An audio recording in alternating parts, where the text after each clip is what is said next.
Shalom, tepuk tangan dulu buat teman-teman kita, pelayan Tuhan yang sudah melayani pagi hari ini. Apa kabar Bapak Ibu Saudara?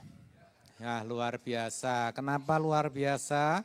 Karena semua bisa kita lalui ya.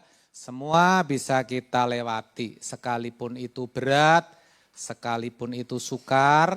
Kalau pagi ini Bapak Ibu Saudara bisa ada di tempat ini, artinya semua bisa kita lalui. Amin ya Bapak Ibu Saudara. Sebenarnya ada dua dimensi kehidupan manusia. Dimensi yang pertama adalah dimensi kehidupan jasmani atau dimensi kehidupan fisik atau dimensi kehidupan lahiriah. Itu sama ya. Dalam dimensi ini kita bisa merasakan, bahkan kita bisa mengamati. Karena bisa tampak mata ya. Mulai dari kecil bertumbuh, bertambah tinggi jadi remaja. Remaja bertumbuh jadi pemuda. Terus semakin hari menjadi dewasa dan akhirnya menua. Ya, itu kelihatan sekali. Dan satu hal yang perlu kita tahu bahwa dimensi kehidupan jasmani itu bersifat sementara. Bersifat tidak kekal. Ya. Itu hanya akan terjadi, hanya kita alami sementara kita mengenakan tubuh daging. Sementara kita masih hidup di bumi ini. Dan dimensi kehidupan yang kedua adalah dimensi kehidupan roh atau rohani. Atau dimensi kehidupan spiritual. Ya, ini tidak bisa kita amati saudara. Ini tidak bisa kita lihat. Tetapi sebenarnya ini adalah dimensi kehidupan yang lebih penting, saudara. Kenapa? Karena sifatnya adalah kekal. Sekalipun kita sudah menutup mata di bumi ini, sekalipun suatu saat nanti hidup kita berakhir, tubuh menjadi kaku, nadi tidak berdenyut, darah tidak mengalir, jantung berhenti berdetak. Tapi jangan saudara berpikir roh itu kehilangan kesadaran. Roh itu masih memiliki kesadaran saudara. Seperti yang Alkitab gambarkan, di mana Lazarus bisa merasa nyaman duduk di pangkuan Abraham. Tetapi di sisi lain, ya orang kaya berjubah ungu merasa menderita. Ya, karena merasa kehausan di api kekal. Artinya apa? Artinya kehidupan roh itu kekal, saudara. Sekalipun kita sudah menutup mata, tetapi roh itu masih memiliki kesadaran. Ini menggetarkan kalau kita hayati. Dan sayang sekali ini jarang dihayati saudara. Dan kalau kita mau jujur, kebanyakan orang termasuk orang Kristen tahu kalau ada dimensi kehidupan jasmani dan rohani. Tapi kebanyakan tidak menyadari akan hal ini. Apalagi menghayati dengan sungguh-sungguh, biasanya enggak ya. Padahal ini penting sekali untuk dihayati. Kenapa? Karena ini akan menentukan nasib kekal kita, saudara. Dan salah seorang yang betul-betul menyadari dan menghayati bahkan menghidupi hal ini dengan sungguh-sungguh adalah Rasul Paulus. Sampai dia menuliskan di dalam 2 Korintus 4 ayat 18, di mana dikatakan sebab itu kami tidak memperhatikan apa yang kelihatan. Sebab yang kelihatan itu bersifat sementara. Sementara, semua yang saudara lihat ini, yang duduk di kanan kiri saudara, LED yang ada di sini, gedung yang ada di sini, ya semua bersifat apa? Sementara. Suatu saat nanti akan berakhir. Bahkan apa yang melekat dalam diri kita sewaktu-waktu itu bisa hilang, bisa lenyap, ya.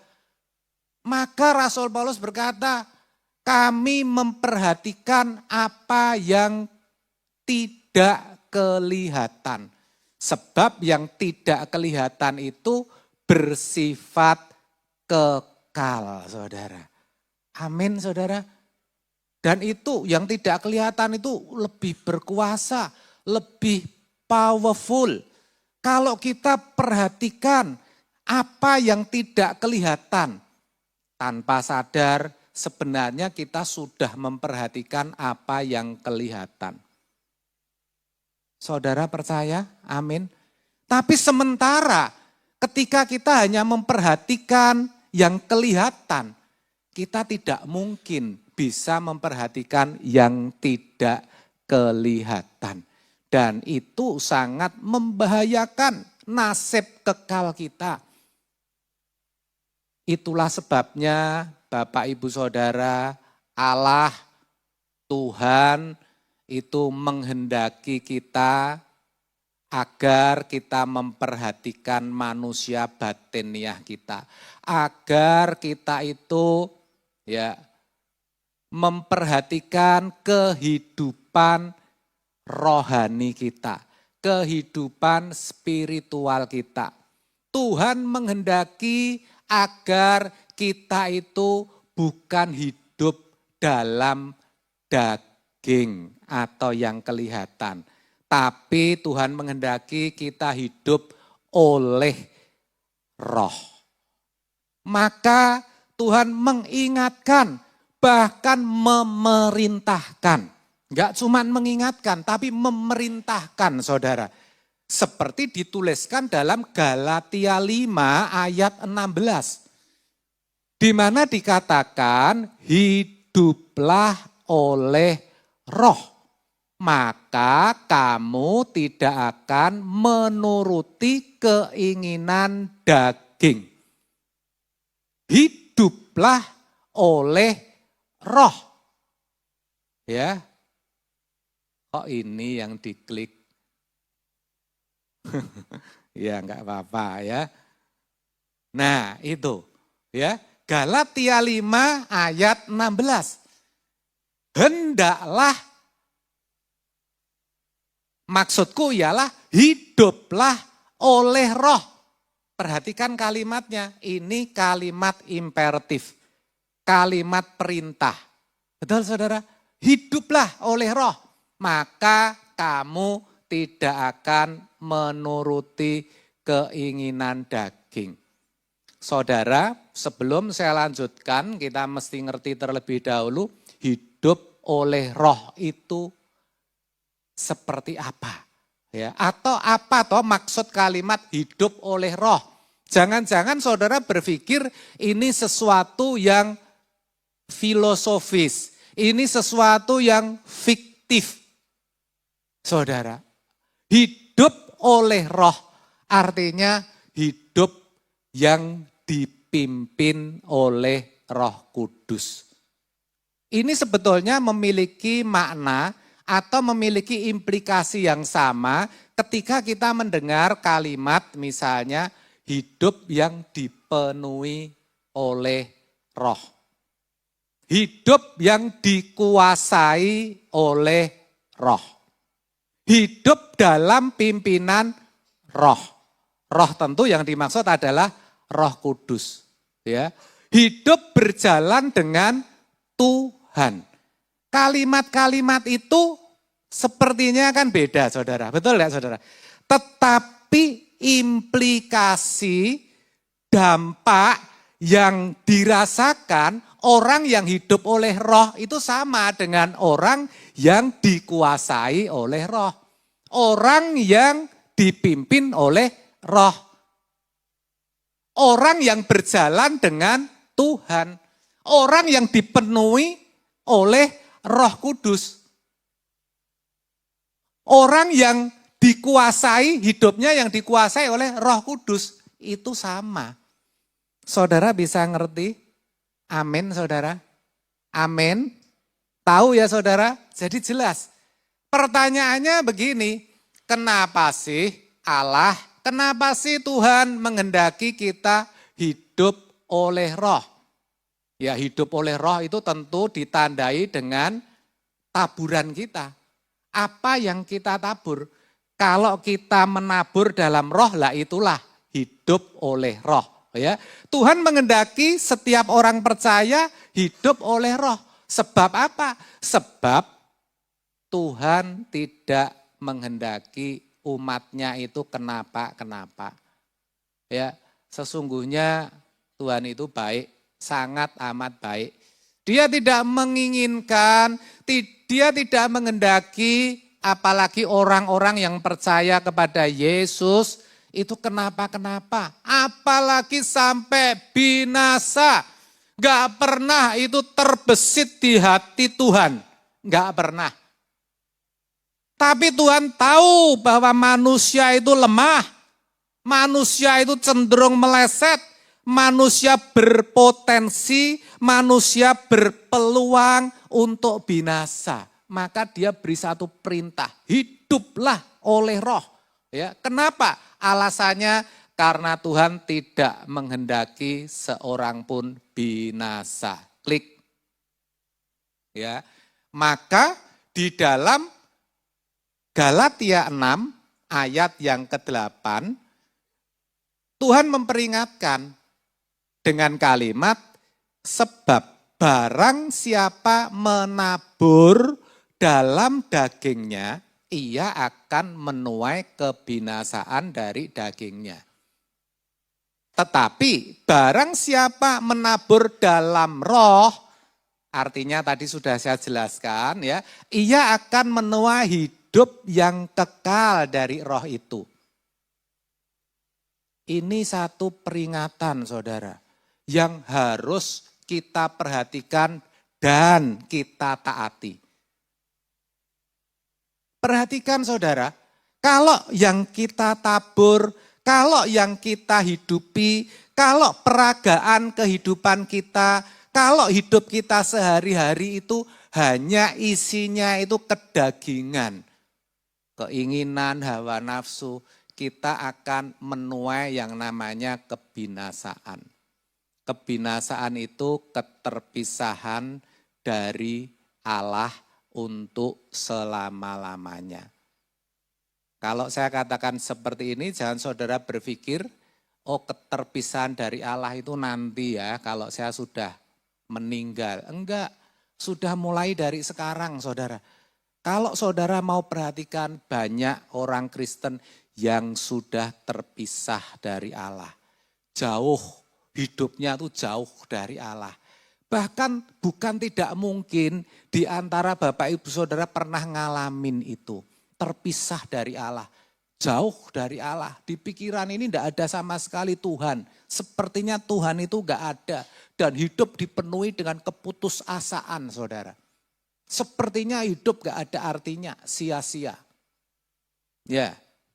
Tapi itu jangan saudara pikir penderitaan seperti itu tuh sudah berat, saudara. Kalau nanti sampai kita terpisah dari Allah selama-lamanya di kekekalan, itu jauh lebih ngeri, nggak bisa dilukiskan. Nggak bisa dibayangkan, nggak bisa dikalimatkan, nggak bisa. Ini yang harus kita perhatikan. Tapi di sisi lain, Barang siapa menabur dalam roh, rela, hidupnya dipimpin oleh roh Allah, yaitu Roh Kudus, ia akan menuai hidup yang kekal dari roh itu. Ini juga sama. Kalau kita teliti baca Alkitab, kita coba buka-buka bahasa aslinya, kekal itu tidak bicara soal lamanya waktu atau keabadian. Artinya bukan cuma berbicara kehidupan di balik kubur. Rata-rata kan kita mikirnya dangkal, seperti itu saudara. Enggak, tapi hidup yang kekal sesungguhnya adalah hidup yang bernilai tinggi. Hidup yang berkualitas. Dan itu sudah bisa dialami dan itu sudah bisa terjadi ketika orang percaya itu masih hidup di muka bumi. Kapan itu? Ketika rela hidupnya itu dipimpin oleh roh. Hidup kita jadi bernilai tinggi karena berkenan di hadapan Tuhan, saudara. Ya, ingat Bapak Ibu Saudara, sudah saya sampaikan bahwa hidup oleh roh itu perintah. Apa saudara? Jelas, hiduplah oleh roh. Yang namanya perintah, apalagi perintah Tuhan, pasti ada konsekuensinya kalau tidak dilakukan. Betul ya saudara? Iya, konsekuensinya apa? Ini baru saja tadi. Tetapi lebih dari itu saudara, ketika kita menolak untuk hidup dipimpin oleh roh, sejatinya kita sedang mempermainkan Tuhan. Ya, ini mengerikan saudara. Saudara kan gak pernah merasa toh mempermainkan Tuhan. Karena saudara pikir sudah ke gereja tiap minggu, dengerin firman, enggak membunuh, enggak mencuri, enggak berzina, enggak melakukan tindak kejahatan. Oh, aku berarti sudah enggak mempermainkan Tuhan. Belum tentu loh saudara. Ya, ini yang ngomong bukan saya. Kalau menolak hidup dalam roh itu mempermainkan Tuhan. Ditulis di ayat sebelumnya. Galatia berapa tadi? 5, Galatia 6 ayat yang ke-7. Galatia 6 ayat yang ke-7. Dikatakan begini, jangan sesat. Allah tidak membiarkan dirinya dipermainkan. Dicetak kuning. Allah tidak membiarkan dirinya dipermainkan. Artinya hati-hati.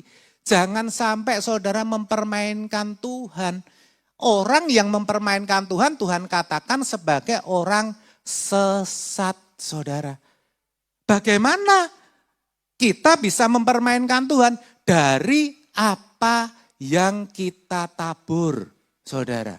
Ya, karena apa yang ditabur orang itu juga yang akan dituainya. Ini tidak bisa diganggu gugat. Ini tatanan. Ini hukum Allah semesta alam. Apa yang saudara tabur itu yang saudara tuai. Ya, nandur pari ora mungkin manen jagung, saudara.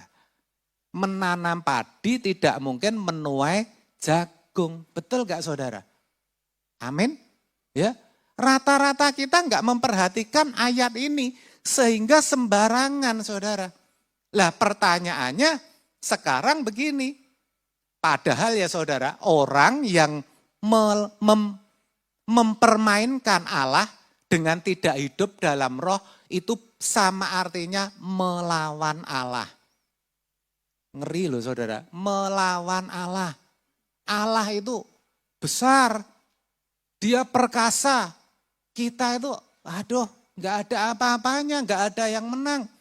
Dan Alkitab mencatat banyak individu-individu yang melawan Allah akhirnya berakhir dengan keadaan yang tidak baik. Sebut saja Yunus misalnya. Dia melawan Allah dengan menolak perintahnya untuk memberitakan firman di Niniwe. Akhirnya masuk ke dalam mulut ikan besar. Saudara perhatikan Nebukadnezar, saudara. Bangsanya bangsa Babel dipakai oleh Allah. Untuk apa? Menghukum bangsa Israel. Bangsa Israel dibuang ke Babel, saudara. Ya. Tetapi Nebukadnezar itu sombong, meninggikan diri. Akhirnya dia gila selama 7 tahun. Saudara perhatikan Firaun. Firaun menentang, melawan Allah, mempermainkan Allah. Dengan cara apa? Tidak mengizinkan bangsa Israel itu beribadah kepada Allah. Enggak boleh keluar dari tanah Mesir, perberat saja pekerjaannya supaya tidak bisa beribadah kepada Allahnya. Akhirnya dikasih tulah. Kasih tulah 1, tetap saudara. Enggak mempan, kasih tulah 2 sampai 10 tulah. Celaka akhir-akhirnya saudara. Kita lihat Saul, raja loh, pernah menentang, melawan Allah. Maka dicatat Roh Kudus itu bisa undur loh. Roh Allah undur. Bahkan apa? Kerajaannya tidak diperpanjang, dicabut. Betul saudara? Menggetarkan, mengerikan. Apa yang akan kita alami? Apa yang akan terjadi dalam diri kita? Kalau kita melawan Allah. Saya tidak bisa katakan apa itu. Tapi yang pasti sesuatu yang tidak baik, saudara. Tentu kita tidak mengharapkan itu. Apalagi saya sebagai hamba Allah yang harus menuntun kehidupan saudara. Tidak mungkin merindukan hal seperti itu. Amin, saudara. Amin, saudara. Saya berkata demikian bukan berarti untuk menakut-nakuti sama sekali, enggak. Untuk mengintimidasi saudara, enggak. Untuk nasehatin, enggak lebih dari itu saudara. Enggak lebih dari itu. Untuk nyadarkan. Karena kita sebagai orang percaya itu seringkali enggak sadar, enggak ngeh. Harus dicablek saudara. Supaya ngeh. Ya. Kanan kiri saudara itu ada yang ngantuk, coba cablek biar ngeh. Dengerin firman malah ngantuk saudara. Ya. Pertanyaannya sekarang apa itu atau kenapa kita mesti hidup oleh roh? Ya. Atau hidup oleh roh itu seperti apa? Kalau kita dikehendaki hidup oleh roh, maka hidup oleh roh itu seperti apa? Galatia 5 ayat 16 tadi sudah mengatakan, hiduplah oleh roh, maka kamu tidak akan menuruti keinginan daging. Artinya hidup oleh roh itu hidup yang tidak mengikuti, yang tidak menuruti segala keinginan dan hawa nafsu kita. Hidup yang tidak mengandalkan keakuan kita. Hidup yang tidak, orang yang tidak hidup dalam pemerintahan dirinya sendiri. Ya, itu hidup dalam roh. Orang yang taburannya itu bukan taburan kedagingan. Enggak menuruti amarah, enggak menuruti ketidaksabaran, enggak menuruti keegoisan, ya. Tidak mengikuti atau menuruti nafsu-nafsu atau keinginan-keinginan jahat. Itu hidup oleh roh. Ngerti saudara? Sesederhana itu. Dan kalau saudara pengen ngerti, Roh Kudus nanti akan kasih tahu saudara. Sebab Roh Kudus ada di dalam diri saudara, di dalam hati saudara. Ya. Dan kita mesti sadar bahwa hidup yang tidak menuruti segala keinginan dan hawa nafsu itu tidak mudah. Enggak mudah. Tidak mudah, bahkan cenderung sukar sekali dan berat sekali. Butuh yang namanya perjuangan. Amin saudara. Butuh perjuangan. Kenapa butuh perjuangan? Karena Matius 26 ayat 41 mengatakan, sebab daging itu lemah. Sedangkan roh itu penurut. daging ini lemah. Lemah artinya apa? Lemah artinya menuntut. Daging itu maunya dipuaskan, daging itu maunya dituruti. Amin. Tetapi roh itu penurut. Dia tidak pernah menuntut. Roh Kudus sekalipun dia roh Allah, sekalipun dia punya power, dia punya kuasa, tapi dia tidak pernah menuntut, apalagi memaksa. Enggak pernah. Makanya dikatakan penurut, saudara. Amin. Padahal kalau kita mau jujur ya, tentu kita punya keinginan saudara, karena kita masih hidup. Tetapi kita seringkali tidak waspada dan tidak sadar kalau sebetulnya keinginan, kesenangan kita itu semuanya arahnya, tujuannya itu untuk diri kita sendiri. Ya, supaya hati kita puas, supaya hati kita senang, supaya hati kita lega, supaya jiwa kita nyaman, ya, supaya kita boleh mendapatkan satu penghargaan, pujian, semua arahnya kepada diri kita. Dan tanpa sadar, karena keberhasilan kuasa gelap, ya, kita cenderung untuk menuruti segala keinginan dan kesenangan itu.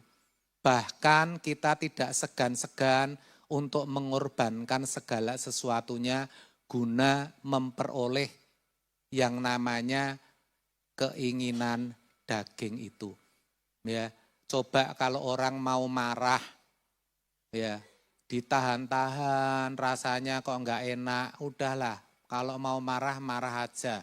Dan kalau sudah marah katanya lega, saudara. Kan itu nuntut. Tetapi apa itu sudah memuaskan hati kalau sudah lega? Belum loh saudara. Apalagi ya kalau yang dimarahi itu menunjukkan satu perilaku yang belum sesuai dengan yang diharapkan.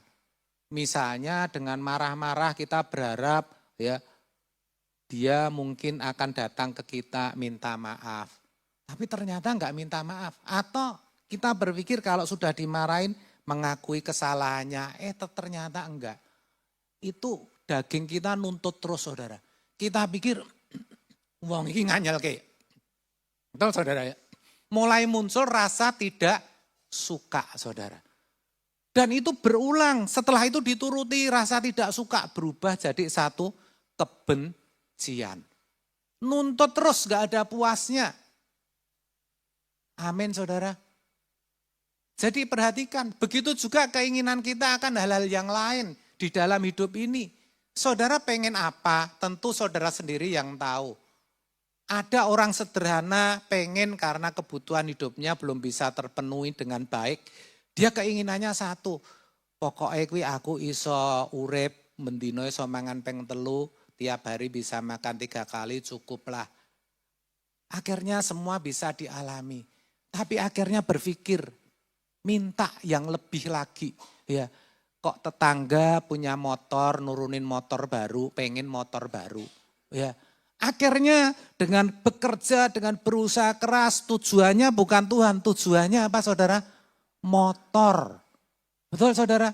Setelah motor kesampaian, ya, lihat yang lain, punya mobil, pengen mobil, gak ada habisnya. Ya, begitu juga orang yang karir, ya, sudah dapat kedudukan, pengen kedudukan yang lebih tinggi.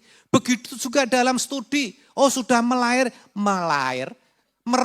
gelar S1, belum puas, mau S2. Sudah S2 enggak puas, S3. Setelah S3 enggak puas, cari perkara di medsos, ya kan, supaya namanya jadi tenar. Betul enggak saudara? Semakin, perhatikan, keinginan daging ini semakin saudara ikuti, semakin saudara penuhi, nuntut terus kayak pisang. Nuntut. Amin saudara. Nuntut terus dan tidak pernah apa? Puas. Kenapa enggak pernah puas? Karena Tuhan memang menyisakan satu rongga kecil di hati kita yang tidak bisa dipuaskan oleh apapun juga kecuali oleh Tuhan sendiri. Enggak akan pernah puas. Ini tuh enggak akan pernah puas sampai saudara nutup mata loh. Enggak puas kalau mau memenuhi keinginan duniawi kita. Makanya firman Tuhan itu benar loh saudara. Di dalam Matius 6 ayat 5 dikatakan berbahagialah orang yang lapar dan haus akan kebenaran. Sebab ia akan dipuaskan. Betul enggak? Kebenaran bicara tentang siapa? Tuhan sendiri. Tuhan Yesus mengatakan, oh keliru, Matius 5 ayat 6. Matius 5 ayat 6 Pak. Kebalik tadi saya ngomong. Lah ya, kebenaran itu siapa? Tuhan sendiri. Tuhan Yesus ngomong kok, akulah jalan dan kebenaran. Maka orang yang haus dan lapar akan Tuhan, dialah yang akan dipuaskan.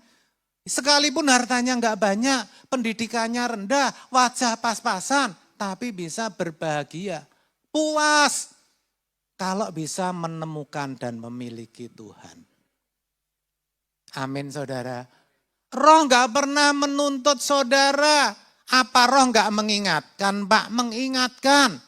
Saya sampaikan beberapa saat lalu ketika Kain ya wajahnya muram, hatinya panas. Diingatkan oleh Roh Allah. Kenapa hatimu panas, mukamu muram?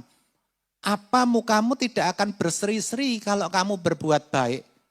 Tapi kalau kamu berbuat jahat, dosa sudah mengintip di depan pintu. Tapi kamu harus bisa berkuasa atasnya. Dikasih ingat saudara. Tetapi ketika Kain memutuskan untuk membunuh adiknya, Tuhan gak pernah mencegah. Betul gak saudara?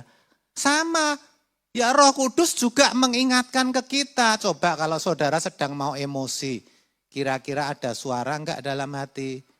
Ada, ojo. Tapi seringkali kita ngeyel, nekat saudara. Benar enggak saudara? Kalau nekat, Roh Kudus menghentikan enggak? Enggak, dibiarin saudara. Dibiarin ya. Tapi semua ada perhitungannya. Dan perhitungannya di belakang. Jadi memang untuk hidup oleh roh itu berat, tidak mudah dan sukar. Tapi bukan berarti itu tidak bisa. Tetapi bukan itu tidak mungkin. Adalah naif kalau sampai Allah itu memberi satu perintah tapi nggak bisa dilakukan. Kalau itu Allah yang kita sembah, wah saya nggak mau jadi pengikutnya saudara. Kalau dia kasih perintah pasti bisa dilakukan. Pasti ada jalan keluarnya. Apalagi rohnya ditempatkan di dalam hati ini. Pasti dia nolong. Amin. Pertanyaannya tinggal kita mau nggak hidup oleh roh. Kira-kira nih saudara nggak perlu jawab. Jawab dalam hati aja. Saudara kira-kira mau nggak sih hidup oleh roh? Saudara lihat umur rohani saudara jadi orang Kristen sudah berapa lama? Saudara sudah hidup dalam roh atau masih memuaskan keinginan hawa nafsu dan kedagingan? Saudara sendiri yang ngerti kok saudara. Betul saudara? Ya. Caranya gimana Pak? Dituliskan dalam Efesus 4 ayat yang ke-22 sampai 24. Ya. Di mana dikatakan, yaitu bahwa kamu berhubung kehidupan kamu yang dahulu, berhubung dengan hidupmu ketika kamu belum mengenal Tuhan Yesus, ketika kamu masih memposisikan diri sebagai anak dunia, sebelum kamu diangkat menjadi anak-anak Allah, ya, dikatakan itu maksudnya kehidupan kamu yang dahulu, kamu harus menanggalkan manusia lama. Manusia lama itu harus ditanggalkan, dirontokkan, dimatikan. Kenapa? Dikatakan yang menemui kebinasaannya oleh nafsunya yang menyesatkan. Jadi manusia lama ya itu bicara tentang sifat-sifat karakter-karakter kita di masa lalu sebelum kita lahir baru. Ya, Pak, apa sekarang sudah lahir baru? Sedang dan terus dalam proses. Karena yang namanya lahir baru itu proses, bukan satu titik atau momentum. Ya. Jadi itu harus dibuang, itu harus ditanggalkan, harus dirontokkan karena akan membawa kita kepada yang namanya apa? Kebinasaan. Lalu caranya supaya, ini caranya, kamu dibaharui dalam pikiran dan rohmu. Dibaharui dalam roh dan pikiranmu. Dengan kata lain, supaya kamu mengenakan manusia baru. Jadi setiap orang percaya itu dituntut untuk mengenakan manusia baru. Untuk menanggalkan manusia lama. Di sini dikatakan yang telah diciptakan menurut kehendak Allah. Yang menciptakan siapa? Tuhan Yesus. Melalui karya salibnya, melalui teladan hidupnya, dia menciptakan manusia-manusia baru. Tuhan Yesus melakukan untuk siapa? Allah. Dikatakan menurut kehendak Allah. Di dalam kebenaran dan kekudusan yang sesungguhnya. Kok yang sesungguhnya? Iya, karena ketika kita ditebus, kita dikuduskan, kita disucikan, kita dibenarkan, tetapi belum benar-benar suci, belum sungguh-sungguh kudus. Belum benar-benar benar. Maka dikatakan di dalam kebenaran dan kekudusan yang sesungguhnya. Amin, saudara. Amin. Coba saya pelan-pelan pahami benar. Allah itu menciptakan langit bumi, Yesus menciptakan manusia baru. Melalui kerjasama dengan Roh Kudus. Jelas kalimatnya, saya sudah jelaskan. Saudara ngerti yang saya jelaskan tadi? Tahu ya saudara ya? Jadi jangan saudara pikir kalau kita sudah percaya kepada Yesus, darah Yesus itu menyucikan kita termasuk kuasa dosa. Enggak, yang disucikan itu perbuatan dosa kita. Diampuni, disucikan. Tetapi masih ada kuasa dosa yang sering saya ulang-ulang dengan kata kodrat dosa. Kalau Bu Hana sering pakai kata kuasa dosa. Dosa itu masih berkuasa, masih bisa nggoda saudara, masih bisa membuat saudara jatuh. Dan realitasnya, kenyataannya kan begitu saudara. Betul gak saudara? Itu yang harus kita bunuh, itu yang harus kita tanggalkan, itu yang harus kita matikan. Amin.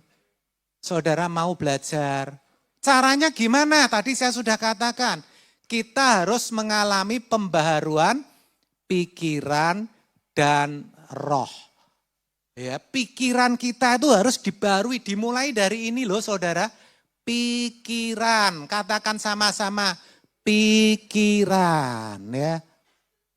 Dan roh harus dibarui, roh kita juga harus dibarui.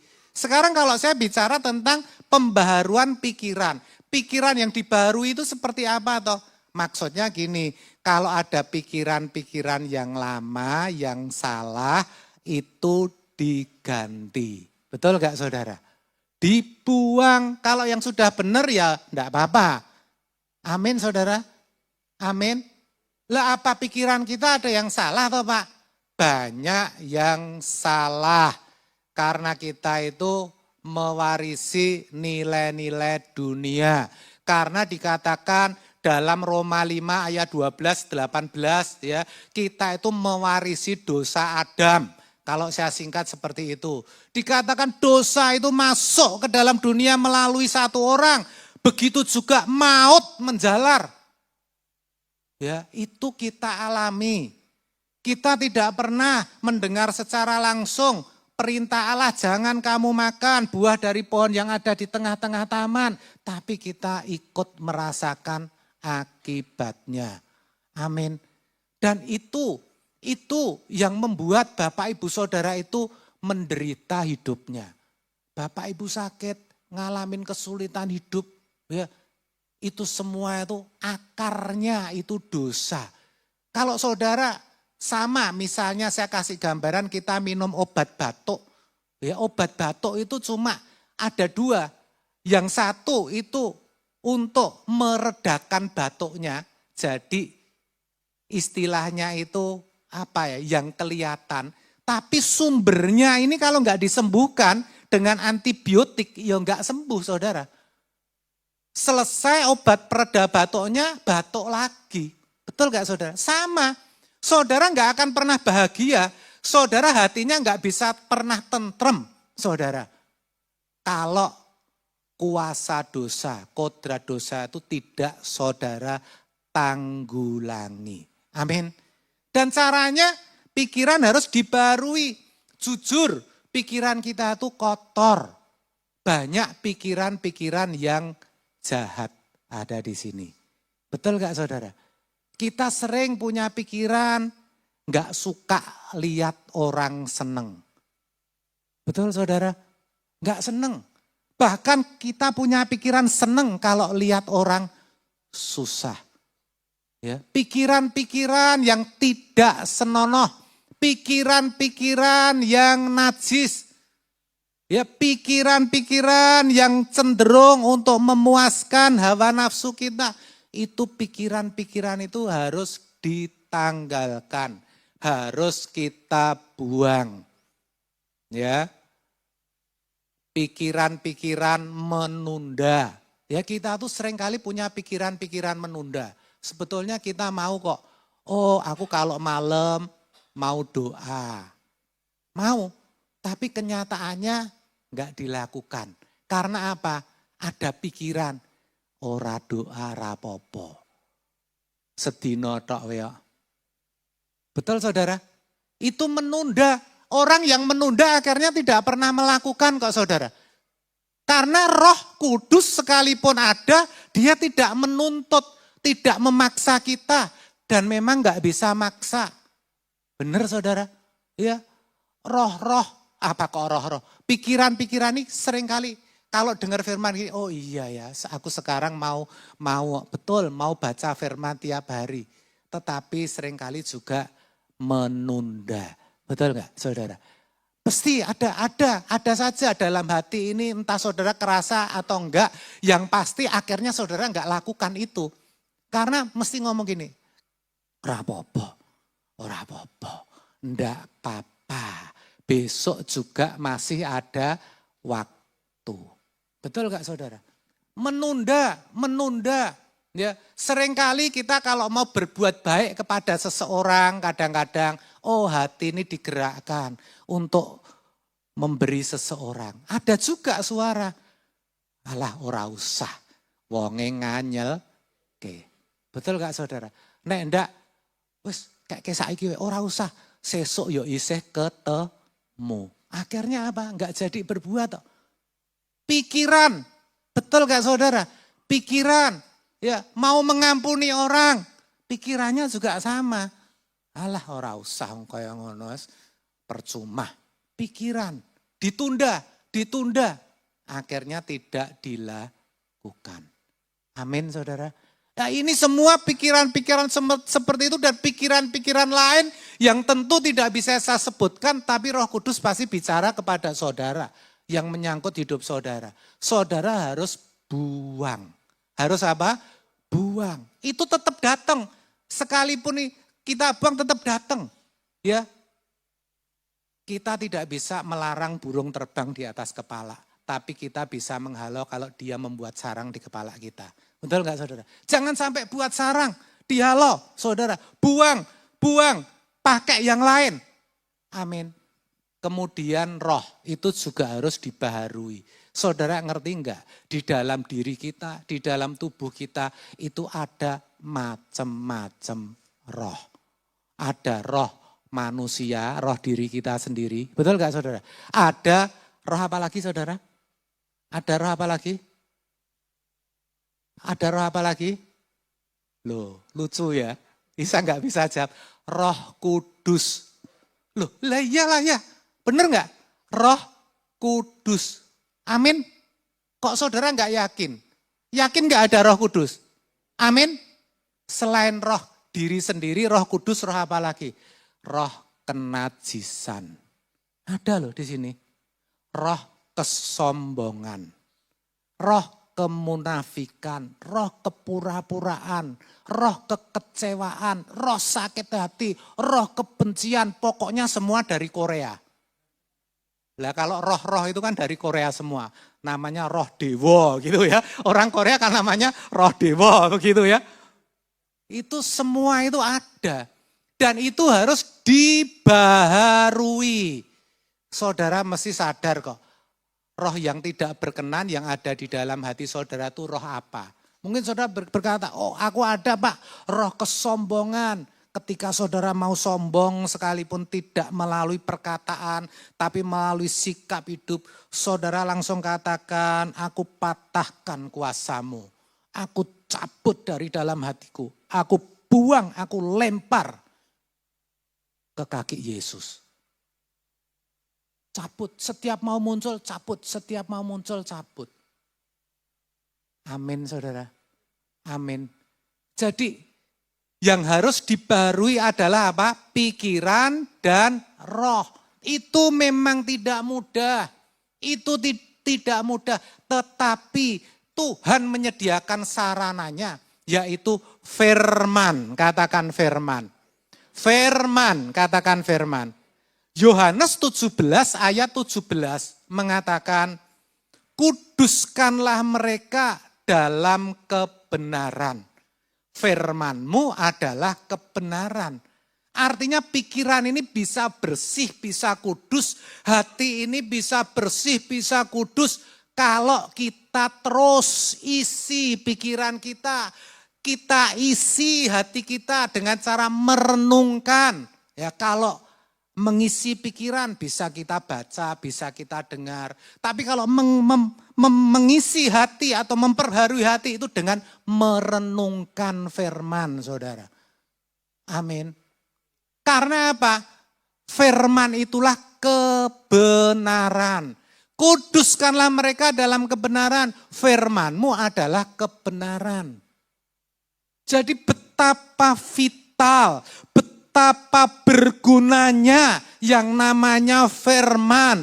Jadi adalah sangat disayangkan, sangat-sangat disayangkan kalau orang percaya menyebut diri orang Kristen gak pernah baca firman. Bahkan kalau datang ke gereja dengarkan firman gak sungguh-sungguh. Sering sambil ngantuk-ngantuk karena kecapean, karena gak mempersiapkan diri dengan baik. Karena keganggu atau membiarkan diri diganggu dengan hal-hal yang terjadi sebelumnya atau apa yang akan dialami. Wah aku habis ini mau begini mau begitu, itu mengganggu dan dibiarkan. Sehingga firman yang ditabur ini nggak bisa betul-betul diterima dengan baik saudara.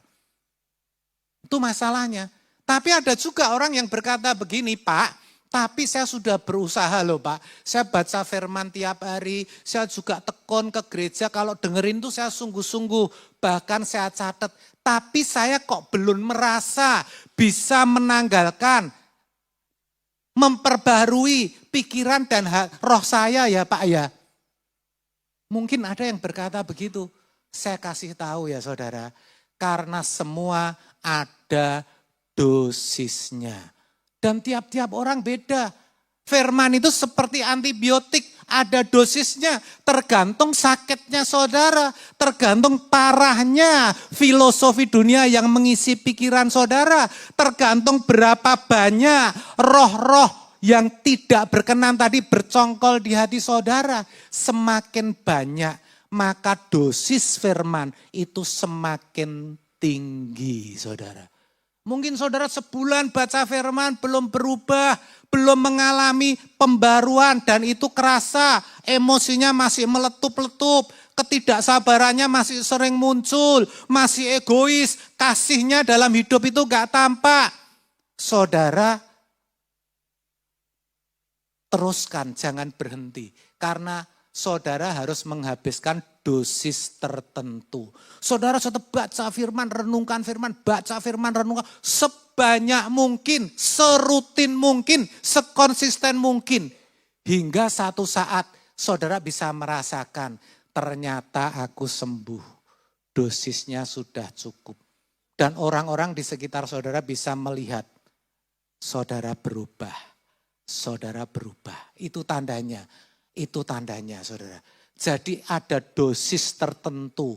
Ya, atau saudara mungkin dalam taraf tertentu merasa begini, Pak, saya sudah bertekun baca dan renungkan firman. Tapi kok di satu sisi saya jadi rasa-rasanya enggak mau lagi. Saya rasa-rasanya bosen. Ingat, itu diterusin. Karena itu berarti sebetulnya dosisnya sudah jalan. Cuma saudara mau di-up-kan, mau naik ke level yang lebih tinggi. Kalau saudara mau naik ke level yang lebih tinggi, maka biasanya seperti itu. Saudara menjadi bosan, saudara merasa jenuh, saudara mau berhenti. Amin saudara, ngerti? Maka mulai pagi ini, biarlah Roh Kudus yang menuntun hidupmu. Supaya apa?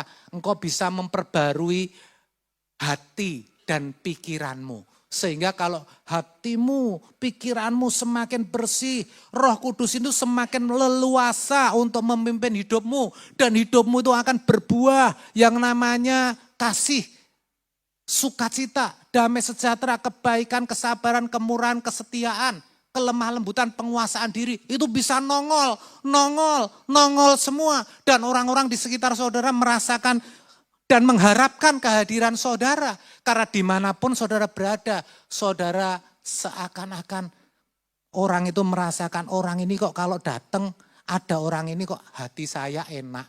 Ya seperti menjadi anggur yang tercurah, roti yang terpecah. Hidup saudara jadi berkat dimanapun saudara berada. Dan itu saudara akan bahagia. Sekalipun saudara hidup masih pas-pasan, ya masih ada masalah. Tapi hatimu akan tenang, hatimu akan damai. Karena engkau tahu ya bahwa Tuhan ada bersamamu. Ya, sebab itu mari kita hidupi benar-benar kebenaran pagi ini. Amin. Tuhan memberkati.